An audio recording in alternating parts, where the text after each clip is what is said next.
Michael's a 14-year-old boy who lives in Virginia. He had a seizure and was taken to his local hospital.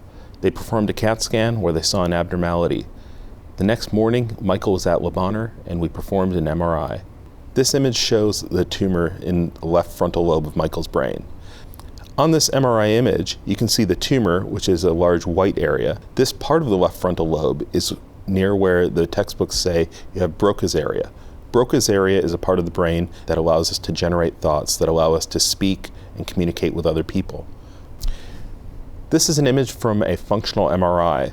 So this image is generated by us performing an MRI scan with Michael interacting with us. Michael was able to watch a TV screen in the MRI scanner. On that TV screen, we had several sentences come up. He would read them to himself and fill in some blanks. What that does is, by filling in the blanks, we forced his brain to try and generate words just like you would when speaking to someone. With special processing, we can take that information and figure out what parts of the brain are activated when Michael's trying to generate words. This image of the brain also has some color added to it. The color, in this case pink, shows Broca's area. Broca's area is, as I mentioned, is the part of the brain that generates thoughts and for us before we speak. We can see that Broca's area is immediately next to Michael's tumor, but it's actually not directly involved. What this means is that there's a chance, if the surgery is done very, very carefully, to remove the tumor, but to leave Broca's area intact.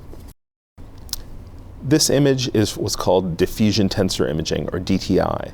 That's a fancy word for mapping out the nerves inside the brain. The colors tell us where the different nerves inside the brain, which are called white matter tracts, where they run. The reason this is important is that Broca's area is connected to other parts of the brain.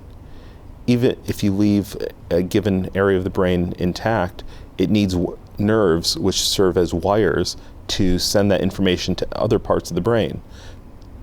The time came for Michael's surgery, and Dr. Boop took him to the operating room and removed his tumor. We were concerned that there was a very narrow margin of error between tumor and very functional brain tissue.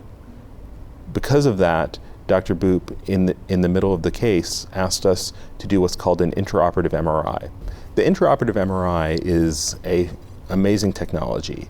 It's a very rare technology, and we're one of the only pediatric hospitals in the country, if not the world, to have one. Before the intraoperative MRI, what would happen was a surgery would take place, they would remove a tumor and close up. The next day, the patient would get an MRI scan. Occasionally, you may see a small amount of tumor left. If there's a small amount of tumor, a decision has to be made. Do you say that that's good enough, or do you take them back to the operating room, which is another time going to the operating room, another time being put under anesthesia, another time of having to go through all the risks, another time for the parents to be sitting in the waiting room wondering, how will my child be? So the intraoperative MRI was used. We were in the operating room able to see that Dr. Boop had gotten exactly to the margin of the tumor and didn't go any further. That was exactly where he wanted to be. And that allowed us with confidence to be able to say that no further resection needed to take place. Dr. Boop then finished his surgery, and the next day, when Michael woke up, he was able to speak. And shortly thereafter, he went home and returned to school, and he's back to Michael. I couldn't really talk much after surgery, but after a day or two, I couldn't talk, or I couldn't really get good at walking. Then they helped me. Then they got me walking around the 7th floor. Then I got to talk more, and then everything just went back to normal. I'm going to 9th grade, and just like anything, working on the farm, helping, playing football.